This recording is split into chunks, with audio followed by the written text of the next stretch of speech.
Polosa, et Simba Lissoute. Pour moi, comme on a kuna, bateau va travailler dans Zambé. En tout cas, basi baké musika. Donc là, va, yo ba mission dans ton pays, aux autres comme il faut. Place nous à où est-ce société. Ah? Oyaki, allez, quittez. Polosa, on a battu na kane. Na lomo na kekuna. Là va. Ah! On nous a mis dans l'orange. Comment coquette? Ah, vraiment. Qui ça?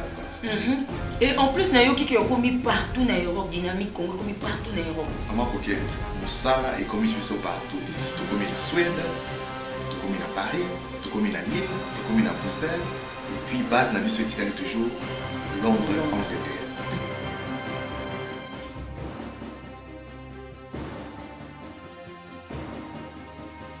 Biso na dynamique Congo. Toza ko avancer na nkolo. Fidèles internautes, bienvenue. Merci de vous savoir nombreux. Vous suivez Critique Info, lundi 20 mai. Messieurs et dames, ceux qui se rappellent de cette date se rappelleront toujours de cette voix. Charles Mumbaya nous avait quitté un certain jour comme celui-ci. Messieurs et dames, nous pensons à lui et à sa famille biologique. Aujourd'hui, l'actualité, elle est certainement, je vais dire, subdivisée en trois grandes parties. On a annoncé la sortie ou la nomination du Premier ministre aujourd'hui. Pardon, je veux dire cette semaine. Peut-être c'est aujourd'hui, on nous a dit que c'est une histoire de quelques heures. Peut-être c'est aujourd'hui, et quand on sera en train de diffuser cette émission, peut-être qu'il y aura déjà un Premier ministre. Ça, on attendra un peu. Mais bon, il y a encore une autre info, c'est Katumbi qui serait en route. Il est dans les ciels entre Lubumbashi, l'Afrique du Sud et Lubumbashi. Mais une forte délégation est sur place à Lubumbashi, attendant bien évidemment le chairman, celui qu'on a appelé le père de Lubumbashi. On l'attendra ce lundi et nous allons certainement être en communication à 20h30, en communication avec ceux qui sont à Lubumbashi. Comment on l'accueille, on saura un peu plus. Mais l'information avec laquelle je voudrais commencer, c'est ce qui s'est passé hier à Kinshasa.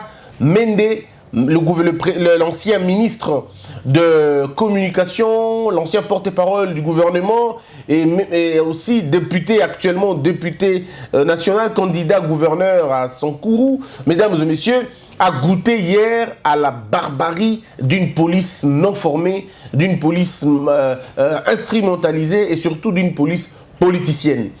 Je ne trouve pas ce mot quelque part, non. Je trouve ces mots dans le langage de tous les jours. Seulement ici, il faut dire, mesdames et messieurs, comme disait Victor Hugo, quand on crée une dictature, vous devez en être sûr de ne jamais vous écarter de la dictature. Sinon, c'est vous la première victime de la dictature. Et ce qui s'est passé au Congo peut déjà donner l'image de ce qui peut être demain, de ce qui peut se passer demain, maintenant à grande échelle. Il est vrai, moi je reste républicain, je reste dans les textes et dans la loi, je ne suis pas dans la vengeance. Mesdames et messieurs, un état de droit, ce n'est pas un état de règlement de compte. Un état de droit, ce n'est pas un état de vengeance. Un état de droit, ce n'est pas un état où l'on préjudicie vos oppresseurs. Un état de droit, c'est lorsque la loi a la supériorité sur le pouvoir public et lorsque et les gouvernants et les gouvernés sont tous traités de la même manière devant la loi. Ils obéissent tous à la loi. L'état de droit dont les gens parlent aujourd'hui, c'est un état de droit. L'état de droit est un concept philosophique, est un concept juridique, mais surtout un concept politique, qui suppose que la loi soit au-dessus du pouvoir public, du pouvoir économique et au pouvoir religieux. Ça veut dire que la loi reste la norme et nous rendons culte à cette norme-là. Aucun homme ne peut être supérieur à la loi, aucune personne ne peut être supérieure à la loi. Ça, c'est la logique, ce sont les éléments fondamentaux et surtout les éléments élémentaires d'un état de droit. Mais ce que moi j'entends ici, ce que moi je commence à entendre de la bouche de certaines personnes, pour eux, état de droit, ça veut dire règlement de compte.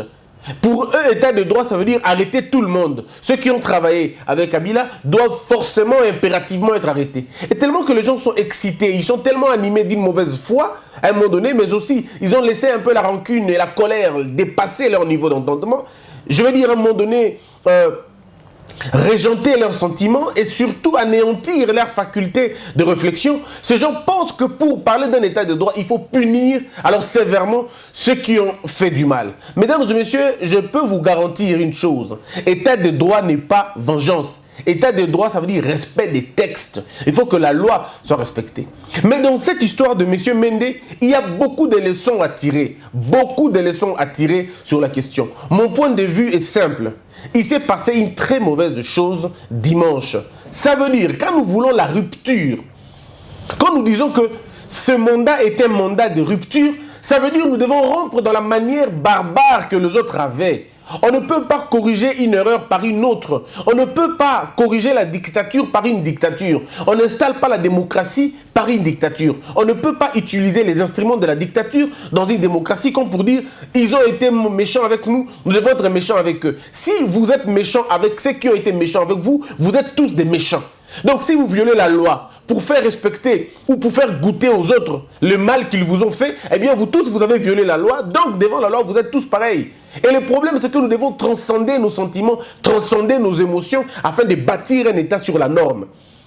Ce qui s'est passé dimanche, c'est passé ce qu'on appelle une violation de la loi.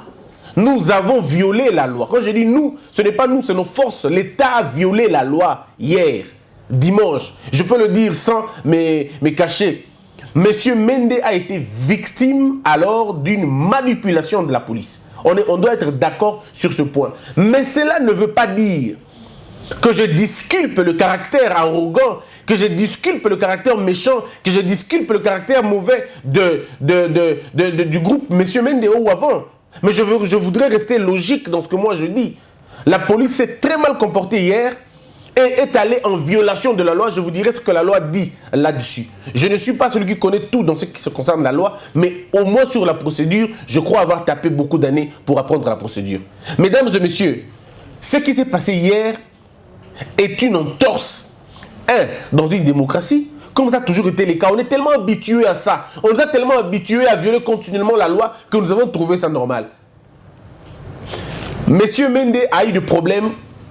C'était une histoire de diamant qui a plusieurs versions que je ne m'aurais pas donné une seule parce que quand je donne une version, une autre version viendra, et bien ça ne sera pas bien. Je me limite à ce qui s'est passé dans cette histoire de diamant.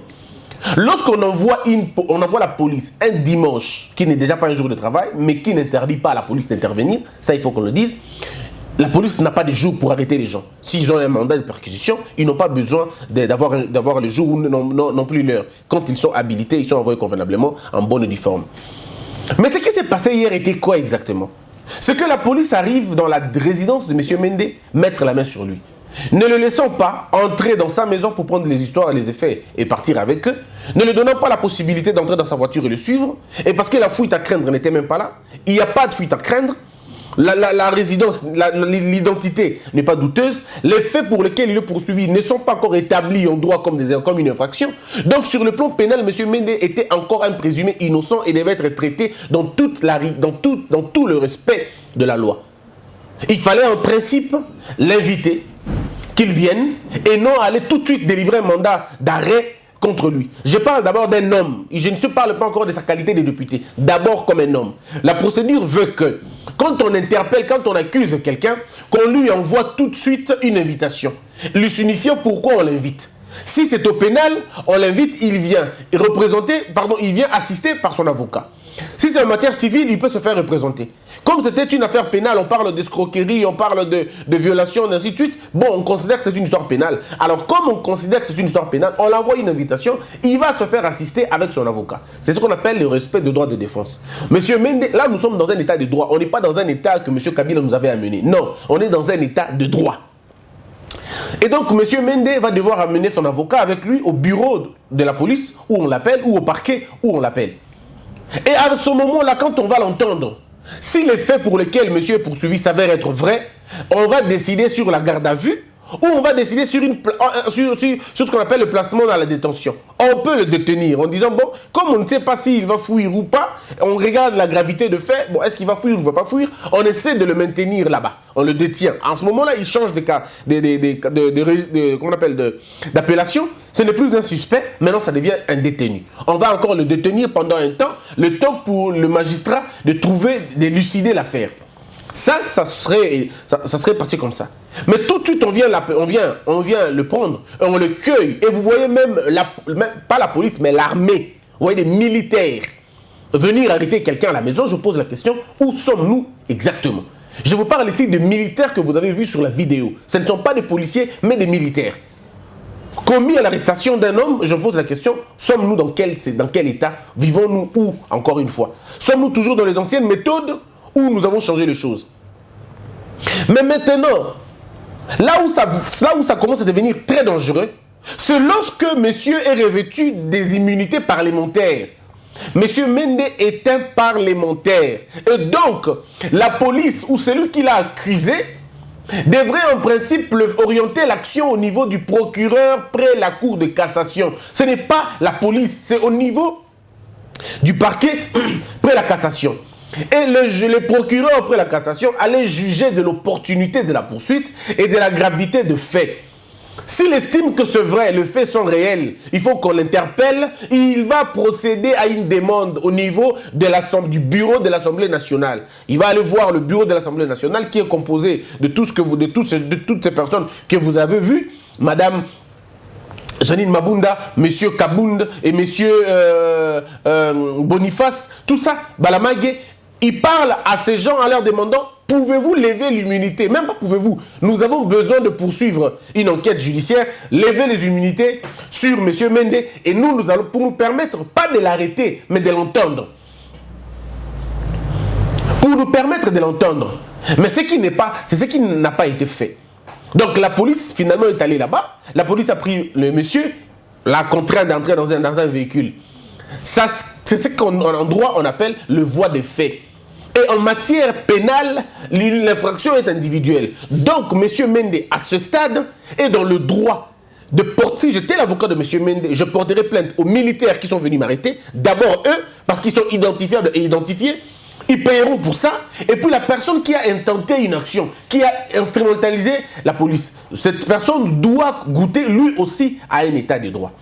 Mais maintenant, là où ça va mal, ce sont les propos finalement de M. Mende. Les propos de M. Mende, moi j'estime que ce sont des propos un peu irresponsables. Voilà ce que M. Mende dit. On est venu m'arrêter comme un vulgaire vendeur de poulet. Donc, dans la conception de M. Mende, cette arrestation barbare est réservée aux vendeurs de poulet.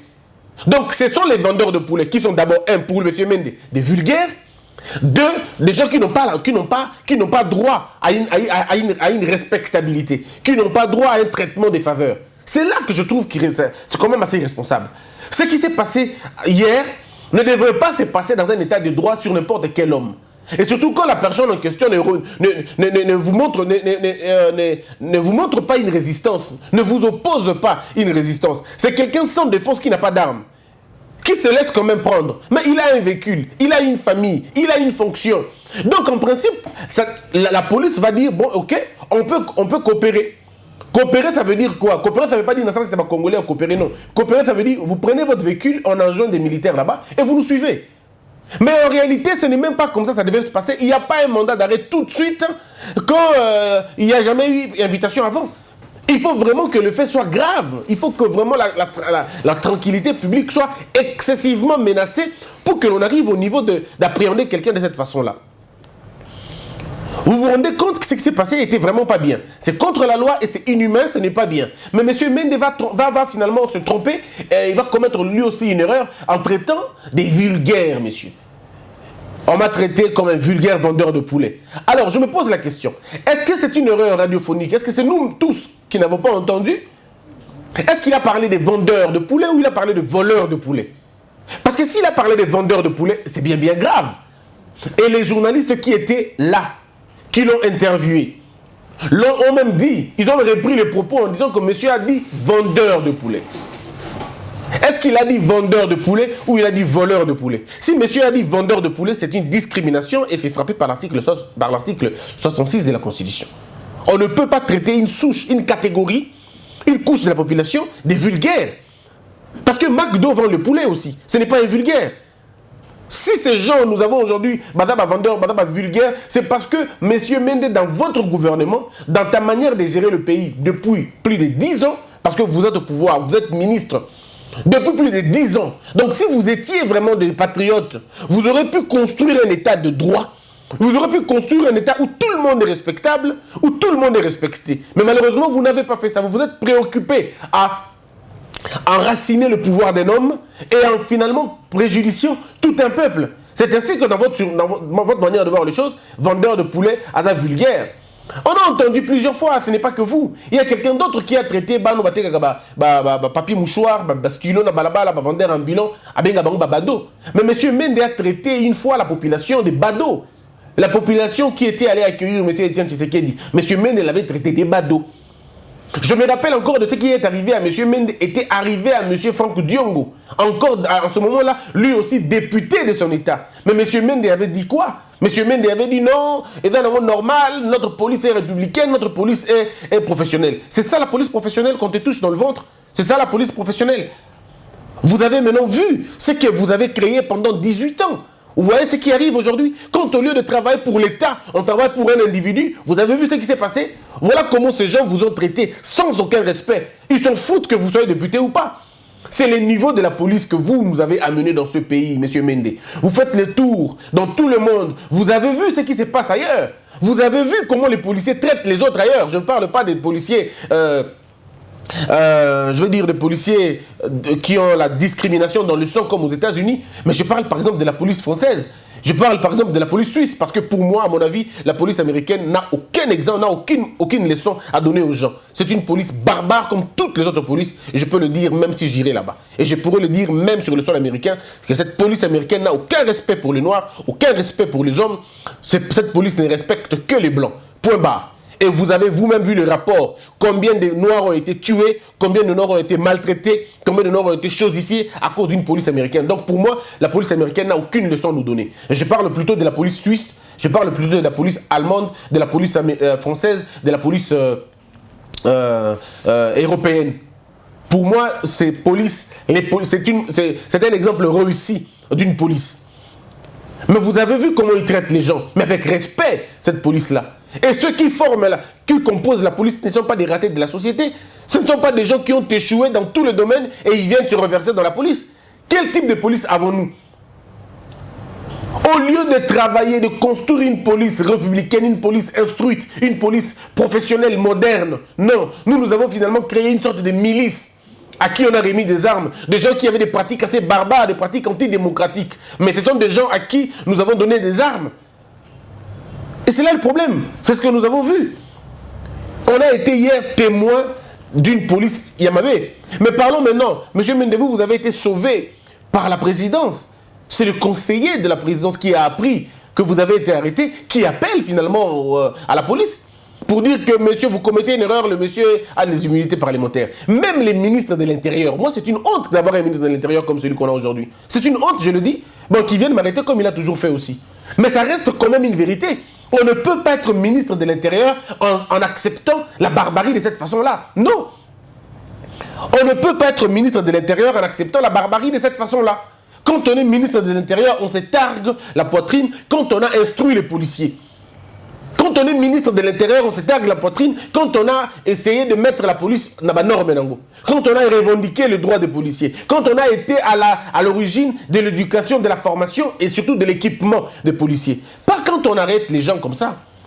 Parce que M. Mende, pour lui, c'est une affaire entre lui et M. Basile Olongo. Tout simplement. Tout simplement. Alors je crois ici qu'il faudrait... Le temps est là. M. Mende a été sauvé par M. Béa. Par M. Béassikou. C'est bien bon. Et M. Béassikou n'a pas agi seul, comme j'entends les gens dire. Oh non, c'est un membre du FCC qui a aidé M. Mende. Vous trompez énormément. M. Vital Kamerhe s'est trouvé où en ce moment-là? Il était à Goma. Ce n'est pas moi qui le dis, c'est Stani Boujaguera, un journaliste d'investigation de mon pays, du Congo, qui a tweeté. Monsieur était à l'est du pays quand il apprend. Parce que M. Béassikou devrait avoir la permission d'agir ou de ne pas agir. Et quand il informe à M. Vital, M. Vital dit non, non, non, ce n'est pas l'état de droit que M. Félix avait promis aux Congolais. M. Félix avait promis aux Congolais un état de droit où personne ne sera arrêté simplement comme ça pour rien. D'abord, la procédure, elle est irrégulière, relaxation immédiate. Parce que c'est ça, en fait, la suite logique d'une je vais dire d'une arrestation arbitraire. C'est la relaxation immédiate. Et donc, M. Vital Kamerhe, je crois qu'il a eu l'aval de M. Félix Tshisekedi, et lui, il instruit au conseiller spécial en matière de M. Béassikou, et M. Béassikou qui va instruire à la police de le relâcher. Mais qu'est-ce qui va venir après? Ce qui doit venir après, c'est que pareil cas, pareil acte ne se reproduise pas, même sur un vendeur de poulet dont M. Mende a traité de vulgaire. Ça ne doit pas se reproduire. Nous sommes dans un pays où, avant que l'on vous arrête, on doit d'abord vider la procédure. En droit, nous disons ceci. Vaut mieux libérer un condamné que de condamner un innocent. Il est souhaitable et préférable qu'on arrive même à quitter quelqu'un qui a tué quelqu'un que d'aller condamner celui qui n'a pas tué. Alors pour ça, il faut être sérieux dans la procédure. Le droit n'est droit que si la procédure est respectée. Vous pouvez avoir raison, mais vous péchez.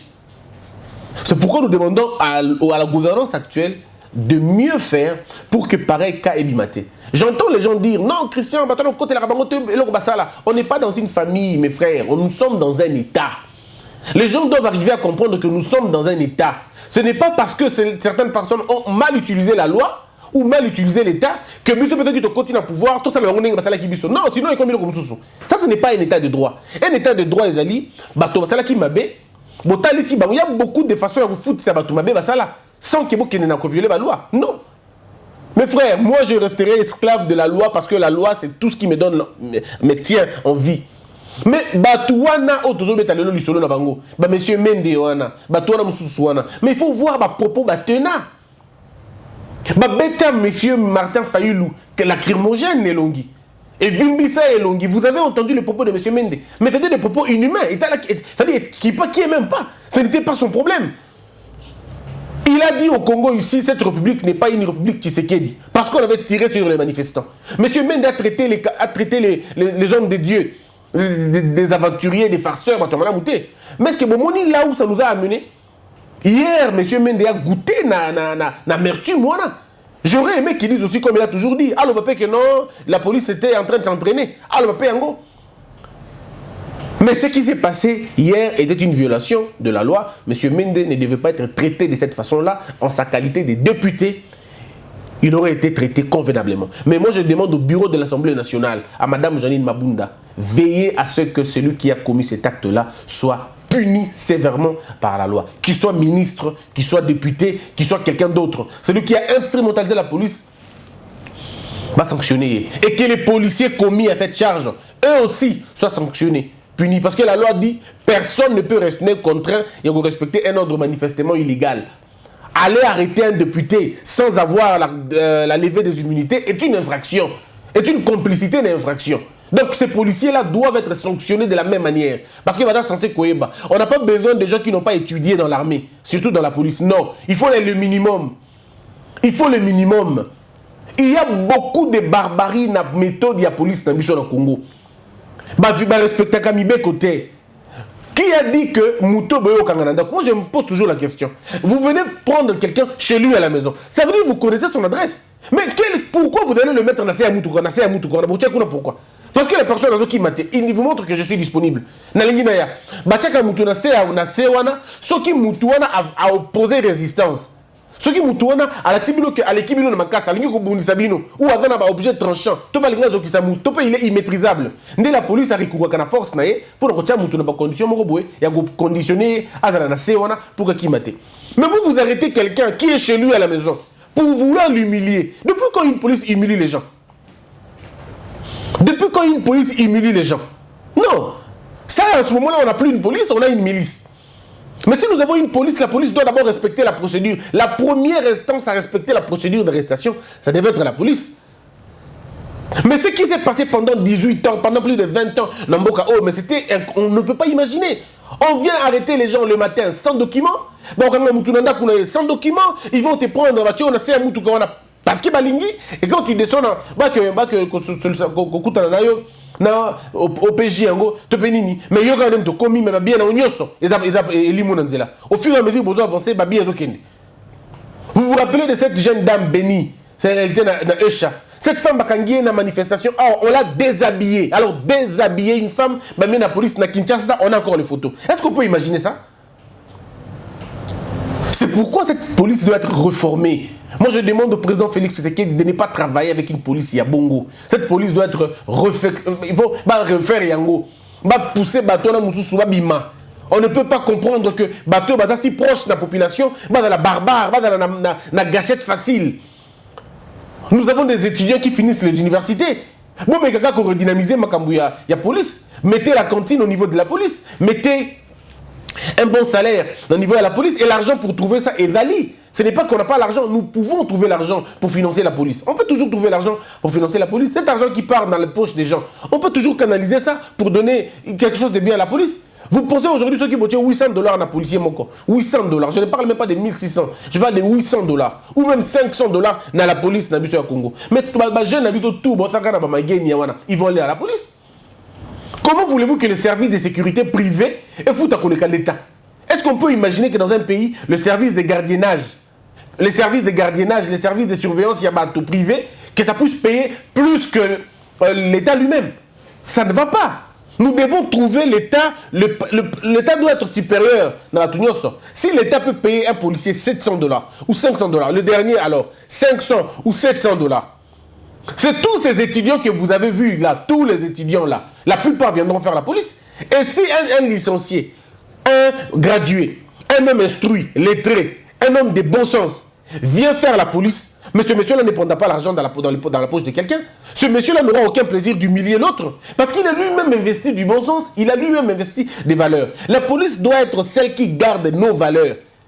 En principe, dans un pays, à minuit, à 2 heures, lorsque vous rencontrez la police dans une ruelle perdue, vous dites merci Seigneur, je suis sauvé parce que je vois la police. Mais chez nous au Congo, quand on est minuit, tu vois la police de loin, monsieur, cache-toi, mets ton téléphone tout silencieux. Parce que s'ils te trouvent entre toi et ton téléphone, l'un d'entre vous partira avec eux. L'un d'entre vous partira avec eux. Et très souvent, c'est les téléphones qui partent et les hommes restent. Mais avant que les téléphones partent, ils vont te laisser dans un état qui avoisine les délabrements. Ils peuvent tout te prendre. On a vu des gens dépouillés, chaussures, pantalons, tout. On les a dépouillés. Qui a dépouillé? La police. Mais on va se plaindre chez qui? Auprès de qui? Dans des conditions pareilles. Il est temps maintenant de bannir la barbarie de la police. Il est temps maintenant de refonder une police, de donner à la police le sens même d'une police républicaine, de gens instruits, de gens qui ont des valeurs, et chasser tous ces renégats de la police, tous ceux qui ont échoué dans la société, qui partent trouver leur vie ailleurs, pas dans la police. Parce qu'on ne peut pas concevoir ce qui se passe dans notre pays. Ça s'est passé à M. Mende. Si lui, en tant que ministre, ça se passe comme ça. Donc vous imaginez ce qui se passe chez les autres? C'est le petit peuple. Vous imaginez?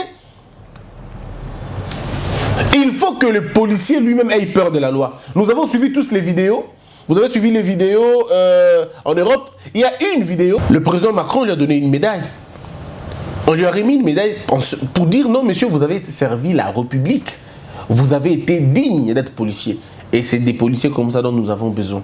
Moi, je n'ai pas besoin que l'on dise « Oh non, mais Azui, ça c'est un langage, je vais dire, des hommes de peu. » Parce qu'un langage responsable, quand la maison se renverse, quand les valeurs fondamentales se renversent, on ne peut pas s'en réjouir. On ne corrige pas le mal par le mal. Et moi, je l'ai toujours dit, le mal reste le mal, même si tout le monde le fait. Et le bien reste le bien, même si personne ne le fait. Il est temps de construire un état de droit. Il est temps de responsabiliser tout le monde. Il est temps que la police soit refaite, que la police soit réorganisée et que la police soit redynamisée. C'est le temps maintenant. Cette gouvernance doit nous prouver que c'est le cas. Nous voulons avoir la majorité des policières, des femmes instruites. La majorité des policiers, des hommes instruits. Batanga, Bayekola, basé dans la formation, basé dans la formée. Basé la bateau, basé la patience, basé la tolérance. Basé la bateau qui peut engager débat et en français, et en lingala, et dans la langue moutazo facilement. Voilà un peu ce dont nous avons besoin pour la police Nabiso. Et pour ce qui s'est passé dans M. Mende. Pour ceux qui veulent parler des articles de la loi, j'ai parlé de l'article 66 qui interdit la discrimination de tout genre. Ce que M. Mende a tenu comme propos, c'était des propos assez discriminatoires à l'égard d'une couche de la population qui vend les poulets. Et c'est vraiment pas bien. Et puis, le deuxième élément, c'est l'article 107 de la loi qui prévoit les immunités parlementaires d'Abatouana. Donc, on ne peut pas les arrêter parce qu'on veut les arrêter simplement ou parce qu'on veut les humilier. Et donc, voilà un peu ce dont on devait parler sur le dossier Monsieur Mende. Mais rassurez-vous d'une chose, je n'ai pas les éléments. J'ai plus de 7 versions. En tout cas, plus de 7 versions sur la question du diamant. Plus de 7 versions. Et donc, on ne sait pas qui a raison et qui a tort. Donc, moi, je ne suis pas un juge. J'ai juste donné mon point de vue sur la question. Mesdames et messieurs, on se retrouve dans la deuxième partie de Critique Info ce matin. Abonnez-vous massivement. N'hésitez pas de partager la vidéo. On est ensemble. Gardons le Congo comme principe et les valeurs fondamentales comme notre règle de vie. Que la peur quitte nos esprits et que Dieu bénisse la RDC.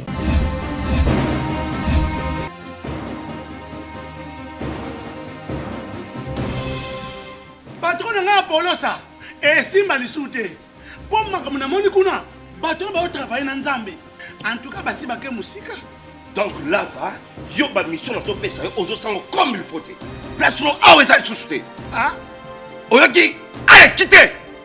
Polosa on na bacha bani na kale na longo na kekuna Là va.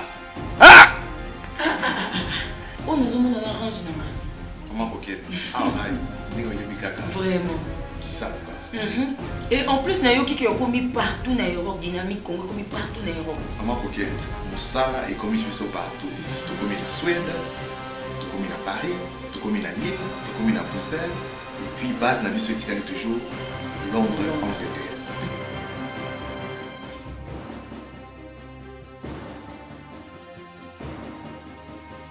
Biso na dynamique Congo, toza ko avancer na nkolo.